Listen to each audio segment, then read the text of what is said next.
Kod Hrvatske ništa nije normalno. Ili je čudo, ili su šokovi. Nijedno prvenstvo za Hrvatsku nije prošlo obično. 96. u četvrtfinalu sudije pogurale Nijemce. 98. bronza, ali Tiram daje jedina 2 gola svoja u karijeri u polufinalu.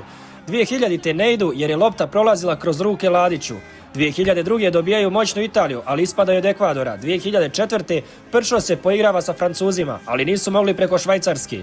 2006. nose se sa Brazilom, ali ne mogu dobiti Japan. I još 3 žuta dobije Šimunić. 2008. čuveni Šenturk u zadnjoj sekundi. 2010. Ukrajinci i Englezi igraju utakmicu da izbace Hrvatsku. 2012. sudija ne svira ništa protiv Španije i ispadaju nesrećno. 2014. sudija gura Brazilce do pobjede na otvaranju. Razbijaju Kamerun, a njih Meksiko. 2016. igraju najbolji fudbal i onda zbog jedne kontre Portugala ispadaju u 117. 2018. naplata je stigla, finale, 21. 2 gola protiv Španije u nadoknadi, ali poraz. 22. bronza u Kataru. 24. Zakanji im daje gol u zadnjoj sekundi iz jedinog šuta, a sada zbog dlake ispadaju iz prvenstva. Je li im ikada bila obična ili opuštena godina?